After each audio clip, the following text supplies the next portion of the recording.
Hey everyone, welcome back to CryptoCache. Thank you so much for joining me here. Hope you're having a great day. Taking a quick look here again at Avalanche. We're going to see if we can get some confirming factors here. It's definitely looking like we're riding the struggle bus, but this is pretty common with a lot of altcoins right now. So we're just going to go ahead and see if there's any potential for this to reverse itself. Right now we're seeing a lot of bearish signs and the likelihood of further continuation of the downside, but we want to kind of look at everything first before we just make a decision here. So if you are new to the channel, welcome aboard. Thanks again so much for joining me here. CryptoCache.tech is a site if you want to become a better trader. I do have a trading university, and of course, I provide trade signals for the trades that I take. While we have a few in the red, we're averaging out pretty nicely now with Bitcoin bottoming out. So hey, anything could happen. Honestly, it's kind of a 50-50 chance. Bitcoin holds 67,000, either goes up or down from here. So is AVAX going to follow that? Let's go ahead and see, based on liquidation, what's going on. First of all, the last 7 days, we can see there's a mild amount of liquidation down as low as 29, and between 29 and 30 as a rough estimate. Okay, so we lose 31, we could very well see a sweep at that lower level. Keep in mind the price doesn't usually continue past those levels, it usually hits that level and returns. So we saw the same thing happen here too, in case you weren't a part of that or noticed that earlier in the week. Avalanche dropped, swept both levels of liquidation, and then essentially just continued right back up as if it never happened. We're likely to see the same thing happen again if that were to occur. Again, a lot of it has to do with Bitcoin. Bitcoin has a very similar rinse and repeat type of situation. We saw late longs last night get destroyed, and now late shorts are getting wrecked. So again, depends on how you look at it. So $34 though I think is the end all be all. That's the best way to describe the heaviest concentration of liquidation to the upside. Is that a probability? Hard to say. Yesterday was looking like a very distinct probability. Now it's a bit of a difference, maybe a fleeting thought. All right, so what I want to talk about is, first of all, this little X on the chart. We want to be above this descending trend line first. So folks, if you kind of see this, we got a pretty larger term trend line here, probably easier to see on the 4-hour time frame. And we want to be at this level or higher. Okay, so again, a closure at about $34 or higher is ideal. We didn't get a closure above 34, therefore, this is tentatively invalidated, or it takes a while for us to get above that level. We hit the, when you hit the reset button, things have to reset, and it takes a little while for it to come back. What I'm getting at here is this X here gives us indication that we want to be above the descending trend line at the very least before we have a leg to stand on if we're going to consider taking a long or a short position. Daily time frame. We are below all moving averages. This descending trend line is running concurrent with the 20-day SMA. Extremely common. So basically, being over the 20-day SMA would be a good starting point for us to be able to have any confidence in taking a long position. Right now, there's no reason to consider one just because the market is not really being very forgiving to altcoins. Bitcoin dominance continues to increase, while most altcoins are bleeding out 5 to 10% at a time every time Bitcoin sneezes. So this is kind of just one of those normal things here. So again, you're statistically more likely to find success just taking a short on an altcoin.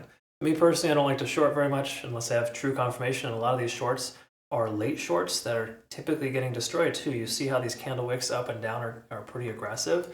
Doesn't make a ton of sense to use high leverage, so if you're going to do any of this, low leverage, folks, please make sure you do yourself a favor. We can see money flow index increasing a little bit, but that's normal. Stochastic swinging up, slightly positive. MACD trying to shift momentum from bearish to bullish.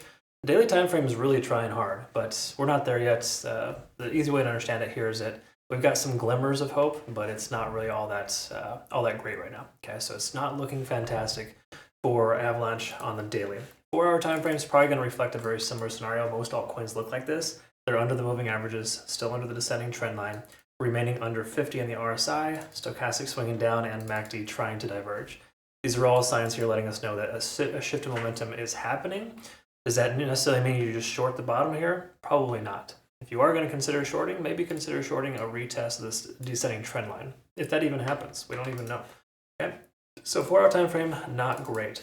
Hourly is going to reflect a very similar scenario here because lagging spans free and clear, conversion lines below the baseline, and we got ourselves free and clear of the cloud. So if you're going to consider shorting closer to the cloud or the most recent point of control at about 32.25 would be more appropriate. Okay, again, can you get what you want at all times? No, cryptocurrency has a tendency of giving you stuff and taking it away.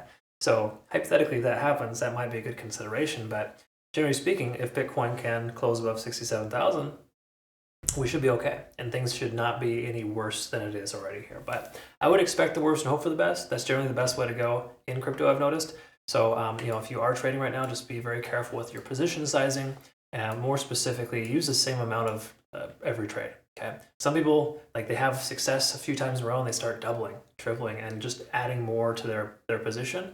It's such a slippery slope, folks. Don't do it. I'm sure you've been bit multiple times doing that. It's a very, very unfortunate thing, but it happens. Okay, that's just what gamblers do, though. Not calling you one, but that's a gambler's mindset. Break free from that, and you'll be more successful. Also, low leverage too, folks. That cannot be understated. You're using high leverage, you're going to get destroyed on any one of these ebbs and flows here. Unless you're day trading, because day trading you can use higher leverage and be okay, because you're literally watching it the whole time. But when you're swing trading, just walking away from the charts, for example, things I like to do, no more than 5x leverage for alts. I would even say 2 or 3, maybe even 4x leverage tops right now, based on how garbage the market is. Again, just the way it goes. Ever since big money got involved, we've seen a lot more volatility, and the volatility is sickening in a lot of ways. It's very, very bad. Extremely malicious and just based solely on fear and greed. Again, that's a common denominator for all trading, but it's hyper aggressive in crypto right now. Anyways, that's where we're at there. I would say we need to close above $32/$33 to have any leg to stand on. Okay, that's the initial leg, right? Hypothetically, this is the first starting point.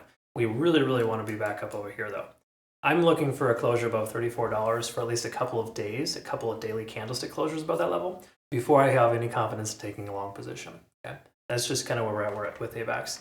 While it seems nice, all well and good to get in kind of early, you never truly know how far the bottom is. Okay, so again, not a good market right now, folks. I would just be careful, cautious, pump the brakes. It's okay to relax and not trade too much because the market's very unforgiving right now. I do want to say thank you so much for watching, though. Hit the like button, comment below if you haven't already. Join us over on Bitunix. Awesome exchange. Link down below for this here. Excellent rewards. Use my link to register. You have to use my link to benefit from this, but I can tell you it's totally worth it. And if you've used my link registered previously, folks, take advantage of that before the end of the year. Or sorry, end of the month, rather. June 30th is expiration. Last but not least, join us on Twitter, Telegram, TikTok, and YouTube Shorts now flowing as well. People, I've been getting some good feedback on that, so I appreciate it too. I appreciate you nonetheless. Have a good rest of your day. We'll see you in the next one. Take care.